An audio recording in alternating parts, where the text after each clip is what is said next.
getting featured, writing books, creating evergreen content, things like that. No one can ever take that away from you. That's sustainable versus sustaining. Sustaining is like ongoing, I have to keep doing it, versus creating something sustainable that doesn't really go away, right? Once you become an authority in your niche or your space, how do you sustain that position? I've seen all kinds of stuff. In my personal experience, for example, I've built a certain level of authority, and all it takes is someone to say something, negative press, out online. You might have said something that might have rub someone the wrong way, or they disagree with you, and then so you see that content flow, and things, negative comments go quite far. So it might not necessarily mean just negative comments, but maybe perhaps one time your product, one version of your product that you shipped, or your digital product or whatever, happened to just not be in line with a particular person in your audience segment, and they found it unuseful, or they criticize it the wrong way. All these issues, they can cause problems perhaps, and you might feel that you might get demotivated to even produce content and keep nurturing your brand. These are some of the issues that I've seen in terms of struggling to sustain an authority or brand awareness. How do you sustain your position? Well, I mean, first of all, I think everyone needs to be honest with themselves and not too hard on themselves, to know that, listen, if you don't have a bad review, then you're just simply not doing enough business.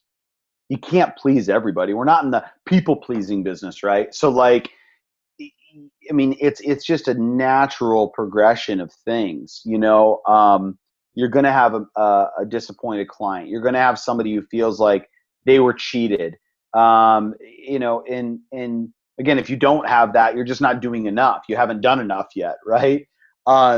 So, that's one thing that I feel like people are really hard on themselves when it comes to that. And, just knowing that, it's not going to be perfect every single time. You need to be okay with that. One of my mentors said, well, if you haven't been sued, you're not doing enough business. I'm like, that's a little extreme. Like I haven't been sued yet, but I've had people say, I'll have my attorney reach out to you. You know what I mean? As like a strong threat. But I think that was one aspect of your question. It was kind of a two-parter question. The other aspect was, I guess become a authority, how do you sustain it? Yeah, just generally sustaining it, even if regardless of negative press, like what kind of actions can people take to sustain their authority? I mean, listen, it's tough. If you look at, if let's just talk about I'll just share my experience as becoming an authority. I had 1 million downloads on iTunes, wrote a best-selling book. All this stuff happened 3 years ago. If you start looking at what I'm doing recently, I'm behind the scenes, right? So I think that what happened with me is this kind of natural evolution of like, I got clear on what my goals were, and I realized I didn't have to exert so much of me to achieve them, like in front of the camera and doing this. I could sit behind the screen, on the beach, literally doing, activities like that to still achieve my goals. So I don't know how people sustain it necessarily, because I haven't sustained. It's not that I threw in the towel. It's just, it gets exhausting after a while. Now, what you can do to sustain it is some of the personal branding stuff that we talked about, which is like getting featured, writing books, creating evergreen content, things like that. No one can ever take that away from you. That's sustainable versus sustaining. Sustaining is like ongoing, I have to keep doing it, versus creating something sustainable that doesn't really go away, right? So a lot of those things that I've created are sustaining from the past. And I leverage those, I use those. But I think my goals and my mindset shifted a little bit. People ask me all the time, like, I told my girlfriend, I said, well, I'm going to be interviewed about, becoming an authority in your niche. And she's like, are you an authority in your niche? And I said, well, it depends on how you define, an authority or an influencer, right? Like, what is the definition of an influencer to you? Is it somebody with a large social media following? I mean, listen, I have teachers that I went to art school that to me are influencers. They influenced my thinking. They brought a new perspective on, right? And I want to talk actually about that new perspective and haters, because if you're not that inch wide, if you don't have that unique perspective, you're not going to have haters, right? So if everyone's super happy with you, then you're not deep enough in your idea, right? In your thing that you're talking about. That's a rapid way to build authority, because you're very convicted in the belief of this one thing, and it's opposing some other people's thoughts. But yeah, no. So back to to her saying, well, are you an influencer? I said, well, it depends on how you define, like, what do you define as an influencer?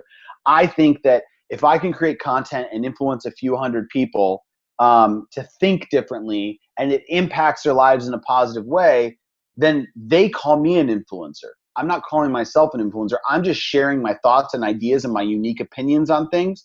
It's influencing them, and they're getting impacted by it. So it ultimately depends on what you consider an influencer, and how you would like to see your life by sustaining that, right? Like you could sustain it by saying, I'm going to publish a new video every day. That's exhausting. I do not recommend that. Even every week, you're like, oh my gosh, at week 60, you're like, I should have broke this up into seasons, right? You're like hindsight thinking back. But ask yourself, like, is the business that I'm creating right now sustainable? Can I create things that will sustain beyond my enthusiasm to execute, right? And just, really, it's about knowing yourself and being honest with yourself. Like, I know that's a lot. I kind of jumped around a little bit there, but I wanted to share that. I'm at a phase in my life where I've got 2 kids. They're growing up fast. I'm trying to spend more time with them. I know I like coming in. I like doing my work. I like working remotely. I've already written the books. I've already done the things in the past, and now I just want to build a freaking software, that is 10x what our annual revenue is. Like, that's my focus right now. And that's just the evolution. That's my evolution. It's not what I recommend. Everyone has their own path. But I got there by doing a lot of work on myself and trying to identify, like, what are my goals? Yeah. What's the lifestyle that I want to live? So Absolutely. I think, like, in some degree, everyone's journey is quite personalized, right? Like, so the journey 100%. to actually, build influence really depends on, your audience, your characteristics, or your product's characteristics, so I think a lot of it is very intuitive, no doubt, but a lot of the stuff that you touched on is perception. Ultimately, it's like, how does your customers perceive you? And going back to what you said earlier in the session, you said that obviously building, being consistent. I think these are your branding. This is branding 101 right now, right? So, like, having consistency in your brand message, your messaging, your visual aesthetic, and and obviously,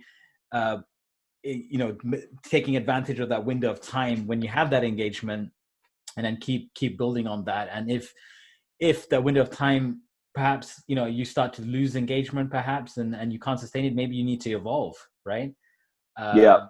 And so, yeah. And like I said, when you were talking about that, like, these aren't new concepts. I mean, you can call it 101 or you could call it 105. Like, to be honest, I think the formulas are always the same. It just comes down to, like, are you willing to put in the work? Like, if you're willing to put in the work, you'll probably get the results. And it's just, yeah, people know consistency, right? They know that, but do they do it, right? Like, in my book, I talk about action equals outcome. Like, if you're not happy with the outcomes that you're having right now, it's because of lack of action you're taking today, right? There's one thing that will, I mean, there's 2 things that will ensure success. One is talent, but 2, and more importantly, is hard work. You work hard, like, you'll get results. You outwork people, you put in the time, you put in the energy, like, it does end up working. But the formula, I think, isn't really, there's no secret sauce, right? I do think that people don't leverage PR as much as they should. So I really think if your audience takes something away, try to get featured, try to get in a magazine, try to get on a big news outlet, right? As an endorsement, or even get plugged on there. Like, I guarantee you that will change the way that your customers look at you from a trust factor, right? So like, those are the things I think that will help them build authority more so than some of the other like consistent visuals and things like that, right? Yeah. Just before we do close off, Aaron, this is a big part that I actually skipped. Unfortunately, I should have brought this up much earlier in the conversation. But in terms of content, when if you're building authority specifically through creating content, what's the process to identify what kind of content you want to create? You did mention video I think should be your base format so that you can have that mass distribution on various types of formats. But what's the content? How does the content strategy look like? Yeah, I got you, man. I got you. And we run content strategy workshops for our clients. So listen, there's a huge framework and method as to how we do this, and it's many steps. First, you have to identify the customers. So in that discovery process of identifying who your audience is, we profile actual people. I'll go to their Facebook page. I'll find like our best customers. I'll go to their Facebook page and I'll go to more, and then I'll go to likes. I want to look at the pages they like. I want to look at the content they share. I want to look at the influencers that they follow. From that, I can deduce, from doing my research, I can say, oh, this person likes this type of content. Here are the things they're subscribed to, right? It gives me a baseline as to where I should start with my own content creation, right? Because I need to be inspired. I could just start writing and post stuff every week and then go back and look and say, well, which post had the most engagement? Maybe I'll do a follow-up to that, right? Like, that's one way to do it. But that's a lot of work. I like to work really smart. So I'm like, I want to look and see what kind of content is my audience already engaging in? Can I piggyback off of, or even write an article that already had a ton of engagement on it, but write an article with my own opinion and spin on that article, or I'm sourcing that article, right? So like, how do you find content? Well, first you really drill in on the customer. You drill in on the medium of content. Do things that are working, but also don't be afraid to like push the envelope a little bit and be convicted in this new thought or idea that may be a little controversial. Those things work really well. And then going back to consistency, like, we create a content calendar. I know when our next blog post is going to be. We know where we're going to distribute it. We have protocols and procedures that we use to distribute content, like how it works. And it's like clockwork. There's no question as to what we do once it's produced. So all those things are kind of factored in, but spend some time doing some strategy around that. If you don't mind, I'd like to actually plug somebody's course who does this. They do a really good job. Please do. Yeah, his name is Sean. I'm going to not do a good job with his last name. Sean Tabagahan. And it's Butler Branding. They have a really awesome content strategy course that they put together. And him and I have talked a lot about content strategy. We had a course too at one of my old agencies for content strategy. But yeah, he's got a really good kind of outline and framework, because you could spend a lot of time just guessing and writing content, or you could spend, a couple hours running strategy on yourself with your team and really like craft the proper message to do that. But, what to write, it's not a simple verbal answer that I could give you over a podcast. You have to go through a framework that helps you identify and discover what that is, because everybody's customer is different. Everybody's strategy is a little bit different. I don't think that there's just one box that I could answer that fills everybody's,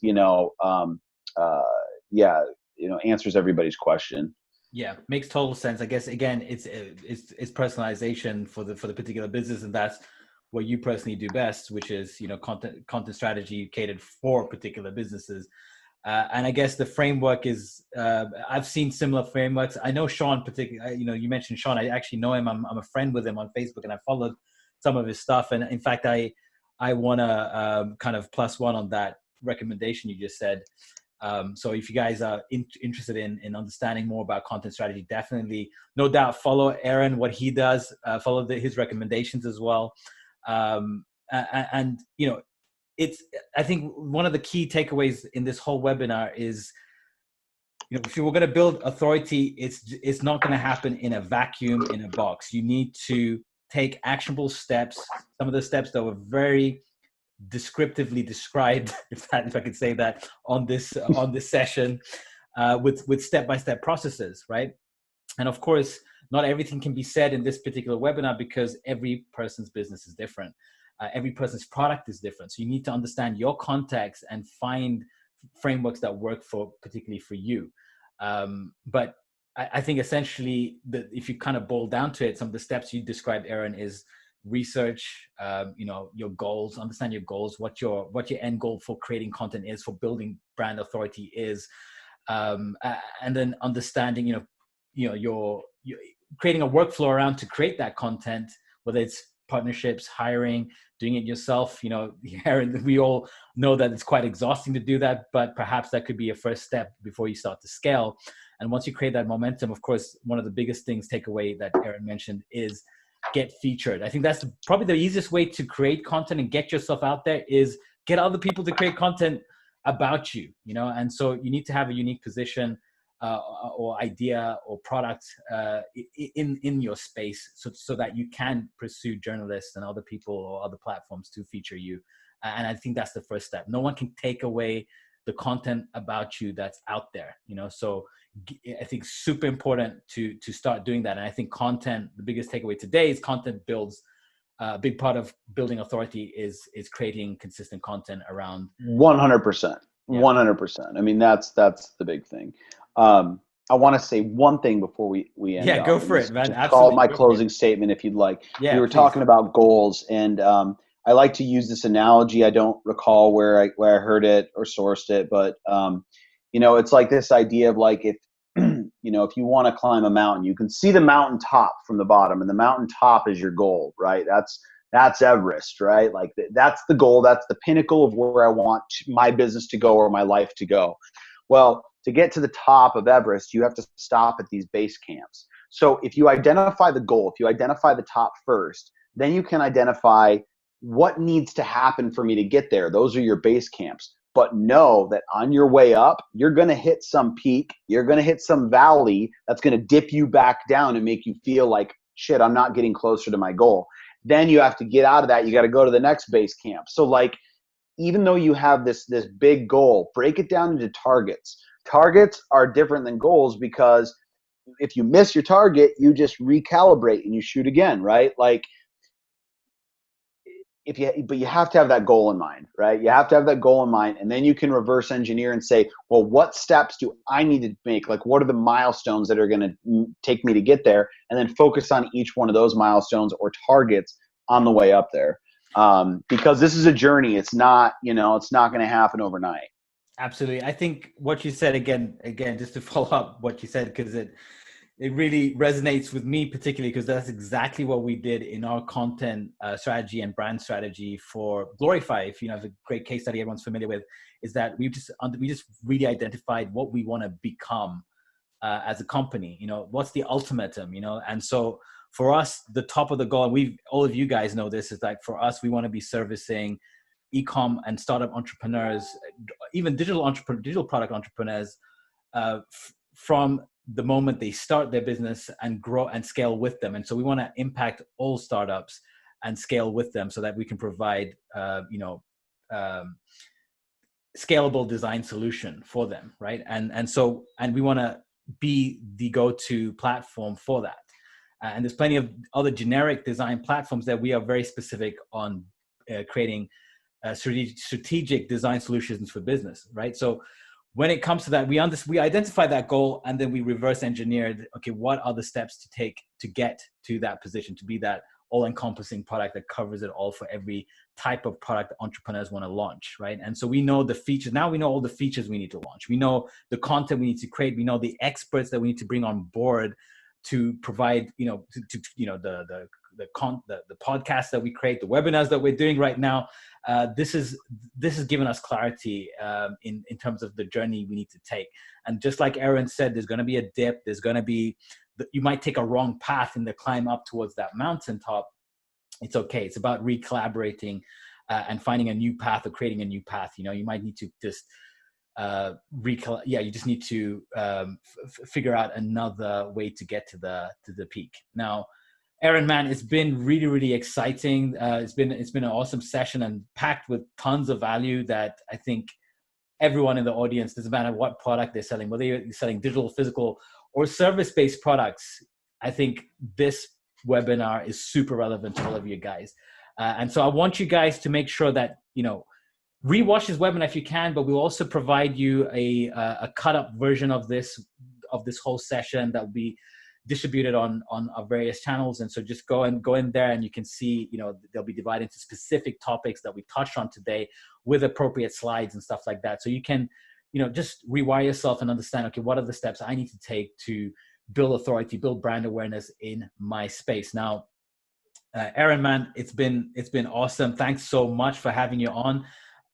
We're super grateful to have you here, and hopefully we'll have you back again. Because you wear, like we discovered in the beginning of this talk, we wear so many hats, and I'm pretty sure that we can pick your mind on another completely different topic in the future as you dive further into your software journey. We're bringing there's more and more people that are coming on into the Glorified community who are SaaS owners that I believe can get tons of value for that particular that particular area. So again, man, massive thank you. Guys, give it up for Aaron Pierson. Aaron, we'll catch up with you soon in another time, man. Sounds good. Hey, thank you, Omar. Thank you, everyone. Take care.